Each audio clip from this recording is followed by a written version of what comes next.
slide is just the little, Yeah, you should just be able to push the right click and it should advance.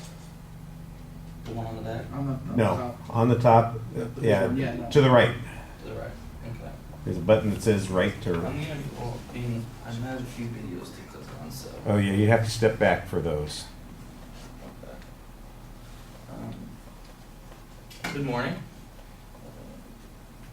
Good morning, class. As some of you may know, the NFL's most popular sport watched in America. As a former athlete and a huge fan of the game, I'd like to talk about a few. I want to explain to you how the current NFL is changing the game of football. Some things that I'll be talking about are the injuries, fines, rules, evolution of athletes, as well as some player contracts.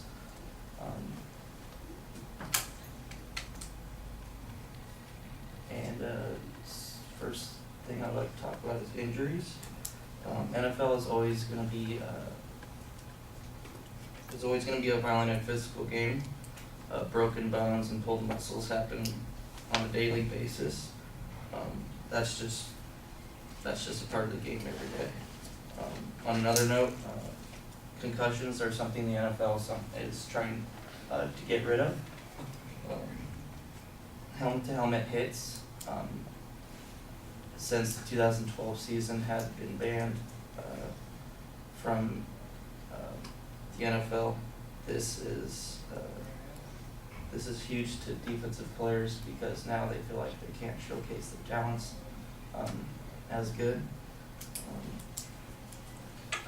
Each helmet-to-helmet hit now results in a 15-yard penalty as well as fines exceeding $50,000, $75,000 for one hit. These are the type of hits that are being banned from the NFL. Is just a 30-second hit by that.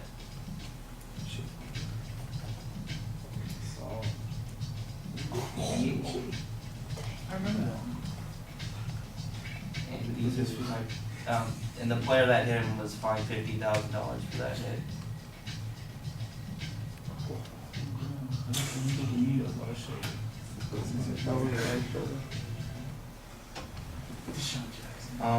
For those who don't know, a concussion is a pathophysiological process affecting the brain, induced by biomechanical force. If a player does seem to have suffered a concussion, medical staff from each team now must take the player off the field for 8 to 12 minutes to do a series of tests and questions. It used to be a player just said he was fine, good to go. He'd tell the coach he's fine and he'd be put right back in. And now the NFL is getting sued for millions of dollars by many players, saying that concussions, and NFL knew about the concussions and they need to do something about this. So this is their way of doing this.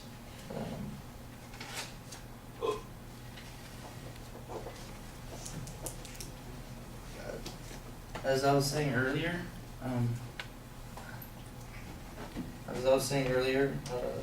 helmet-to-helmet hits are a huge fine in the NFL.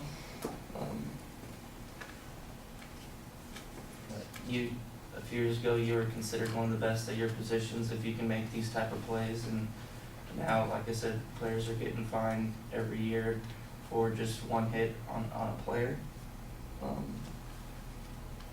Hundreds of thousands of dollars every year have been taken out of these players' pockets for playing the game of football. A quote Ryan Clark said, a former, he just got on a new team this actually past couple of weeks, but he's been saying the NFL is changing to more of a flag football league instead of a tackle league. He's not excited for these changes, and he's been fined multiple times. I'd like to show you one more video, and if you can listen to what Chris Collinsworth, hopefully there's no commercial, but if there is, I'm sorry. what Chris Consort says at the end of this video is very important.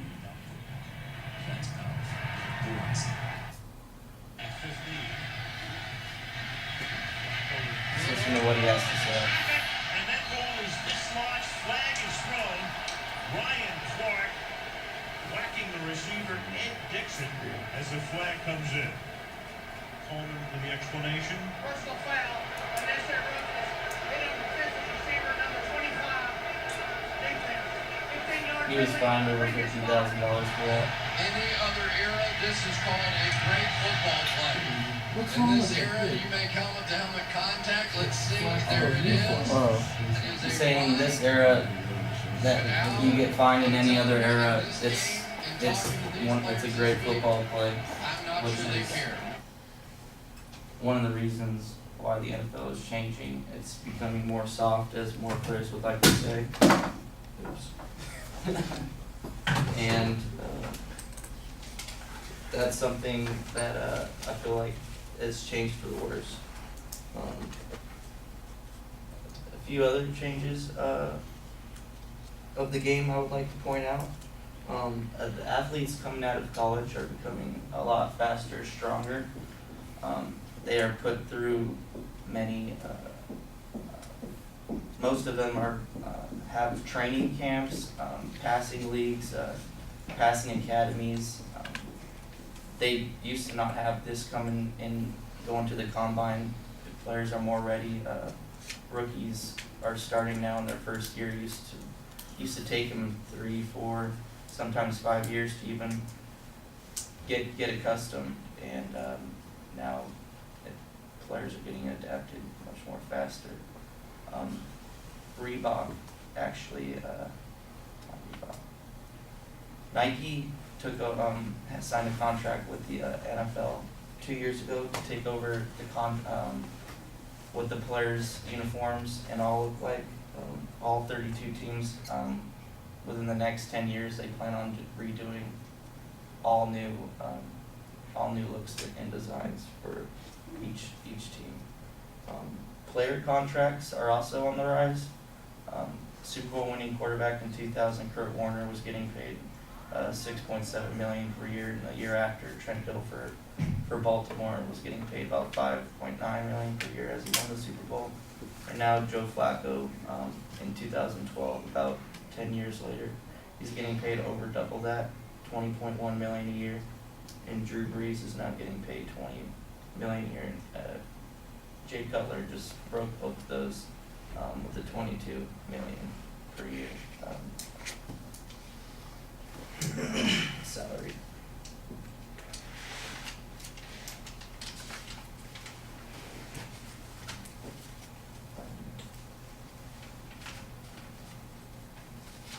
In conclusion, America's game has been changing for the better, for the worse. It's really your call. Like myself, I take this very seriously because this is, I believe, the best sport to watch and the best game on the planet.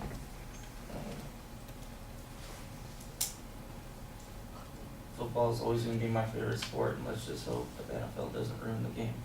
Thank you.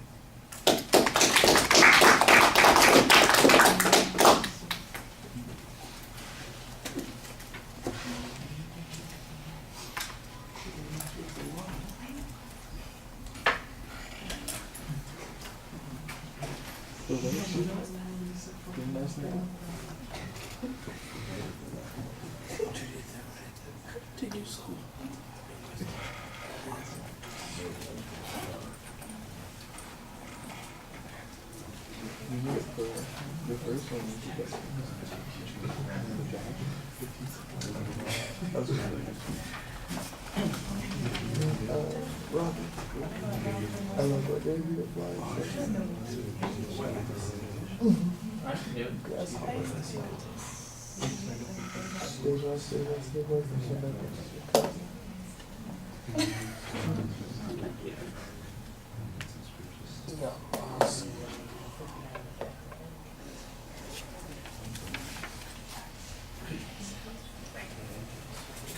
All right, Josue, what did you think? I think it summarizes the thesis pretty well. The thesis is explaining how the game of football is changing. I find it very effective. Two strong things about the speech were the ideas and the structure of the speech. The visuals are effective, but tube shot should be used. 46 seconds were used in the video, in the speech. Two improvements will be prepared for the presentation and the visuals. Step in front of the room. More practice. He seems hesitant. Effectiveness of the visuals are nice visuals, which attracts the audience. The videos are well used. Sometimes I've seen a lot of writing on the visuals. I think that kind of threw me off. Overall reaction, he provides a lot of information that backs up his topic and thesis. He needs to be prepared better and take small details into consideration. Okay. I think a lot of the things that you said probably mirror some of the things that I'm going to be talking about. Let me start with a couple of things that are a little problematic about the visuals. Sometimes there's just too much information on each of the slides, and you need to simplify it a little bit. That last slide, for instance, where you're doing the contract comparisons, and then you've got the other stuff about the other things that are going on in the league at the same time. It's really two sets of information, maybe two slides on that. And on the salary comparison, that would have been a good place for a table chart kind of comparison. Here the two winning quarterbacks back to back 10 years ago, and then 10 years later the two back to back winning quarterbacks, or two recent winning quarterbacks, what their salaries are. It was okay, but it just looks like words on the page, and I think there's a visual way to present it that makes it a little bit more distinct. And there are a couple of other things like that. You've got lists on some of the other slides before you get to the video link that you've got to.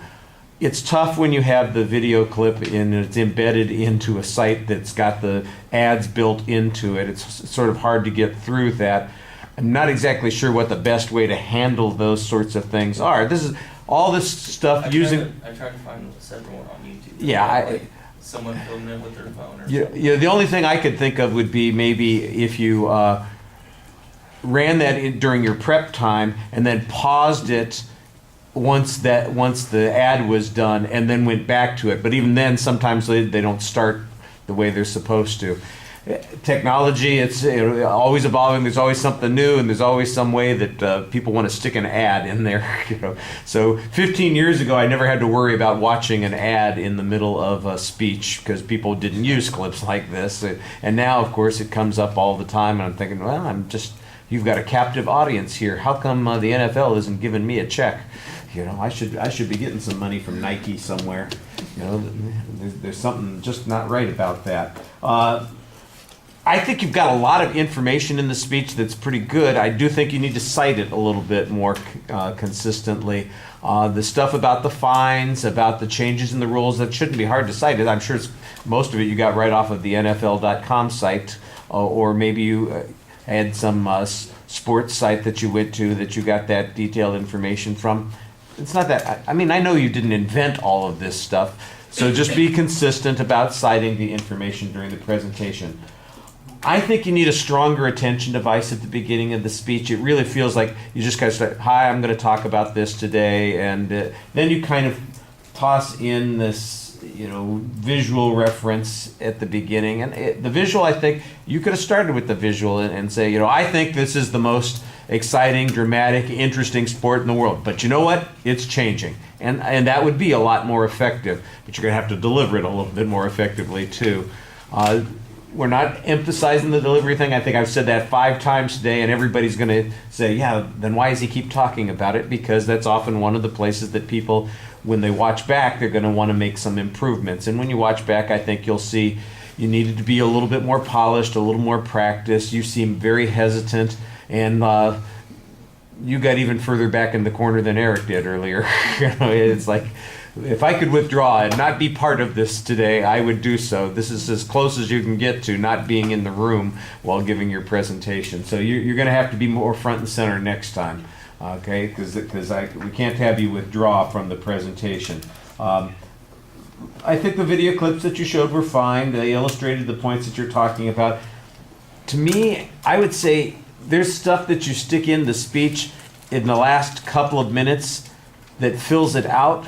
But your speech is mainly about the change, about the concussions, and about protecting the players and that sort of thing. I'd have maybe cut out all that other stuff about the contracts and about the uniforms and all those sorts of things and say, I'm going to make my speech about how the issue of concussions is changing the game and focus on that and leave all those other things out and then organize your material around those things. As I'm looking at it now, that takes up 70% of your speech.